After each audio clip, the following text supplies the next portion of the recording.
Now, I think one of the things that perhaps marks people out as a good guitar player is the ability to play melodically and interestingly over chord changes. And this is something that some people seem to be able to do very naturally and effortlessly, just relying on experience and having a good ear. But I think for the rest of us, it's something that needs to be worked on, and it is something that you can learn. And for me personally, learning to think in this kind of a way really did transform my playing, and it got me away from just noodling up and down scales and regurgitating kind of stock phrases and licks, and I started to improvise and solo in a much more interesting kind of a way, I think. So what I'm going to be doing in this video is talking about what is sometimes referred to as chord tone soloing, or just playing the changes, so outlining the chord changes as they go past. And what I've got is a chord progression. It's a simple chord progression, but I hope an interesting one, and I'm going to improvise over it right now, and then I'm going to break down my approach and give you a few ways that you can get into this style of playing. So let's get started.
There we are. Now, broadly speaking, I think there are two main ways that you can think about soloing or improvising over a chord progression. And the first of these ways is what might be described as a key center approach. So you've got a chord progression, you figure out what key or what keys the chord progression is in, then you find an appropriate scale that fits those chords, and away you go. You make that scale fit over all of the chords. And if you've got a decent ear and a bit of experience, you can actually get some quite good results from that approach, I think. The other approach is playing the changes, as they say. So you're going to be describing each chord as it goes by in the chord progression. And fairly obviously, the strongest notes at any given point in the chord progression are going to be the notes in the chord themselves. And it's going to lead to a more kind of sophisticated and melodic sound to your solos, I think.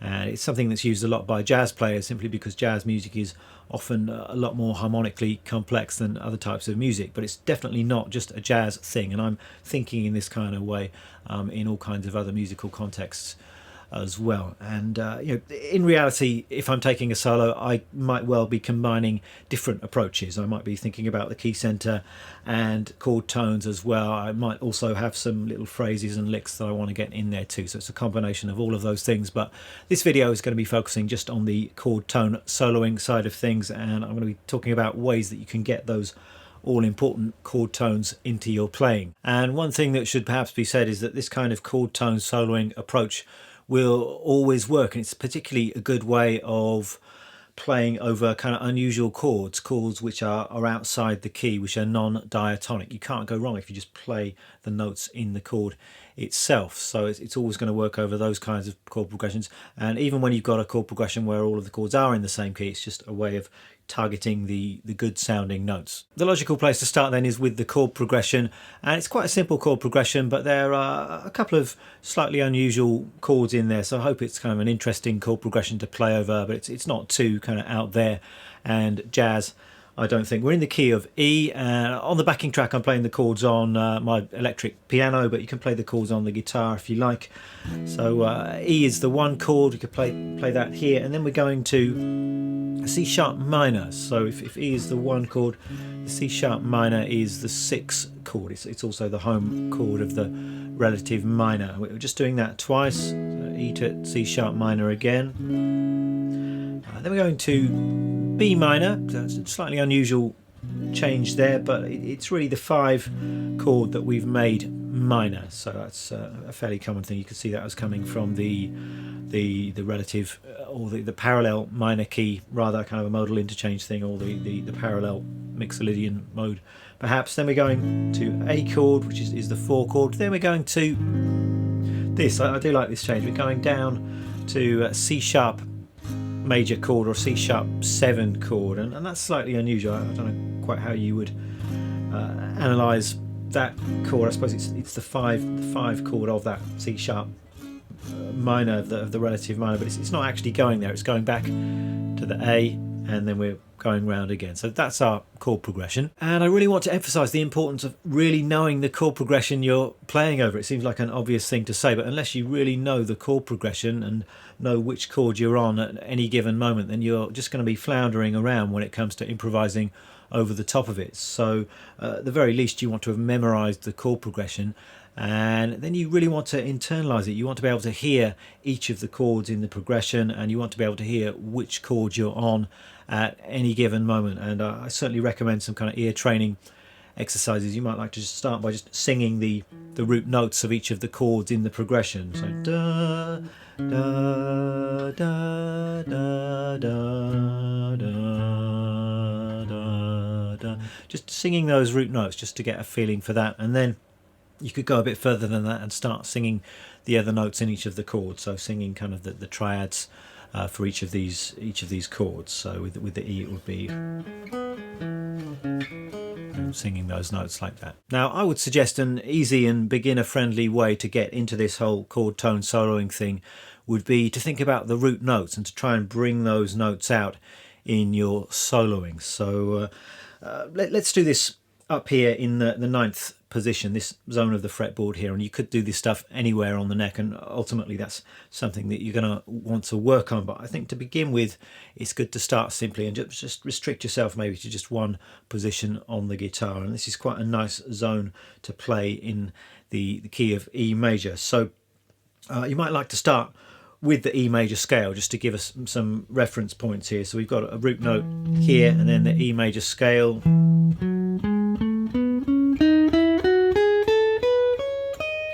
Can be played like that. This is kind of in the G form if you're thinking in terms of the caged system. So that's our key center, if you like, but we're not just going to noodle up and down that scale. We're going to actually highlight and target the notes from our chord progression. So you could start with the E note, which is the root of the 1 chord. So you've got an E note here.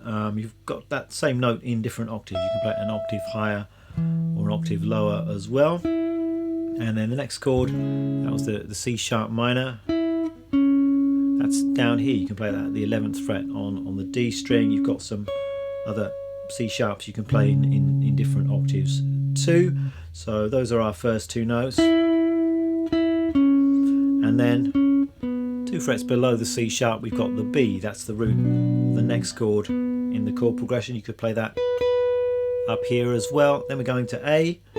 That's 2 frets down again, play that there or there, and then just 1 fret below that we've got the root of our G sharp 7th chord. So those are our root notes, and you could just play a very simple improvisation just trying to target those notes, and if that goes well you could just start to add a bit more variety, maybe just add a few other notes from that major scale just in passing, just to make things a bit more interesting. So let me try doing that.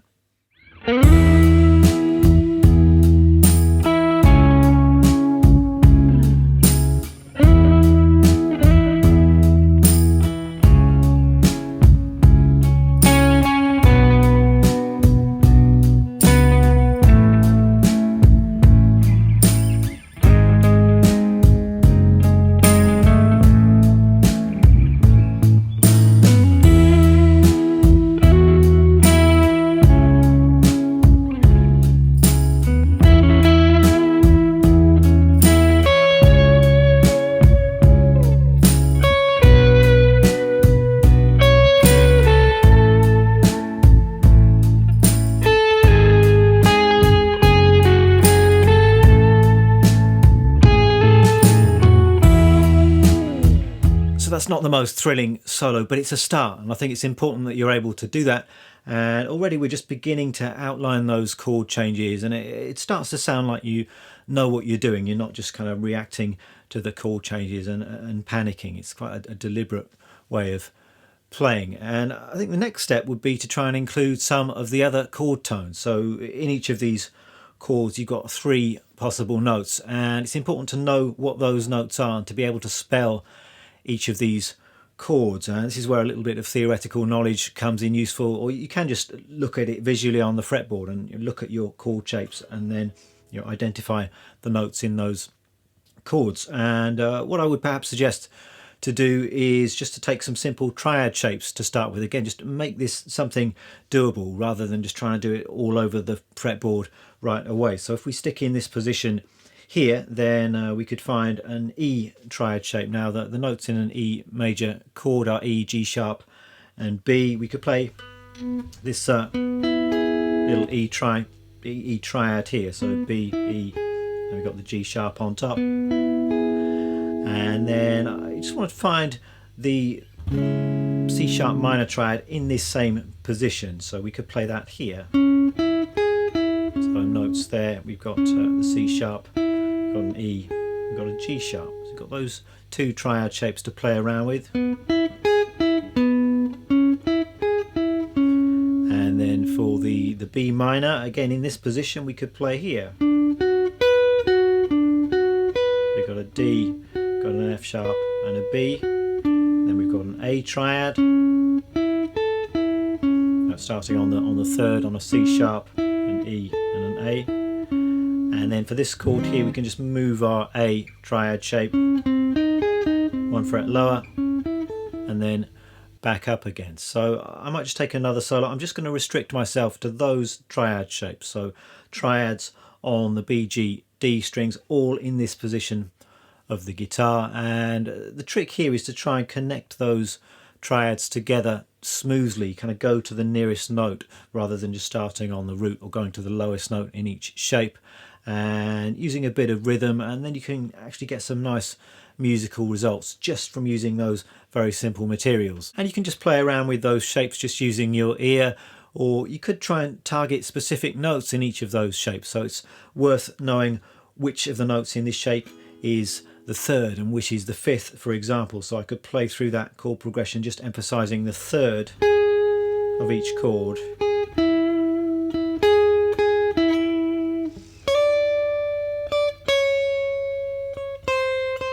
That would be quite a good exercise to try as well.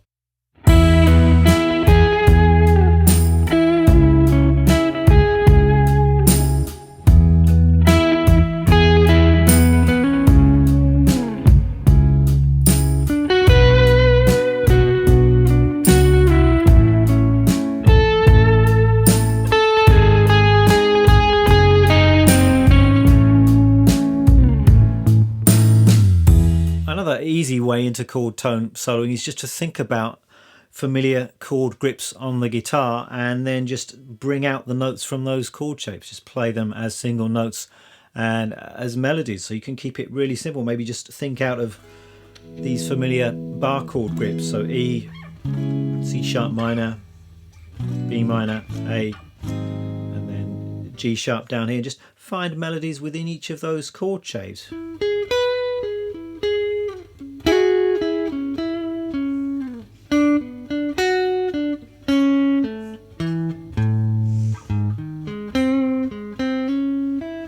That can actually be quite effective.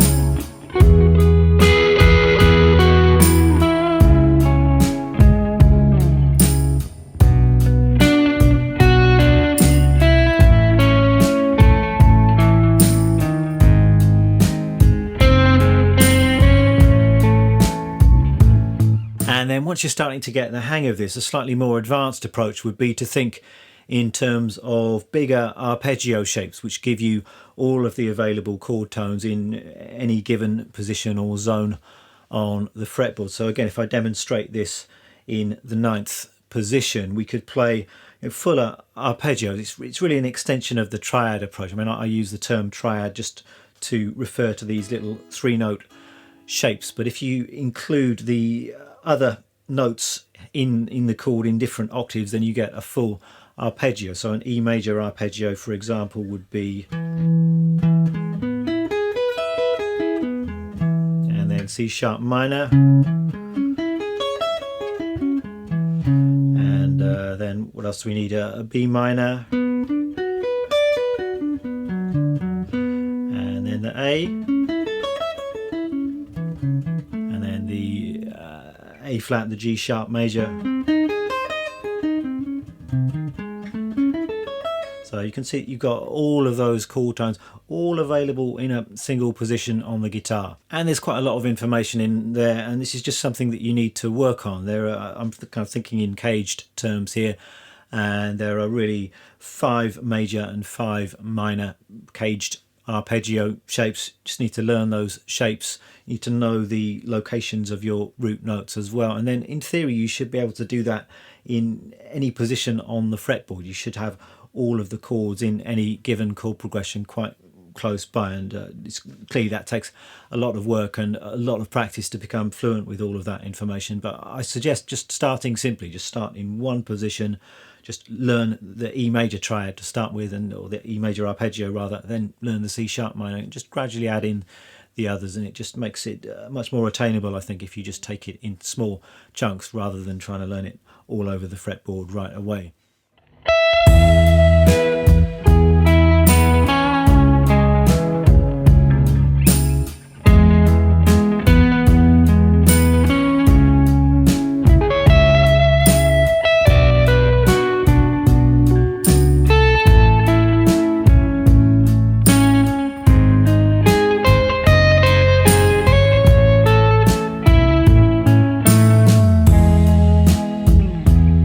So that was really my approach in my little solo at the start of this video, and for those of you who are interested in a breakdown of that solo, I will be writing out a tab to it. But there I was trying to play all over the fretboard just to demonstrate how it would work, but I've really just got a map of all of those arpeggios. Sometimes I was thinking arpeggios, sometimes I was thinking triads, sometimes chord shapes.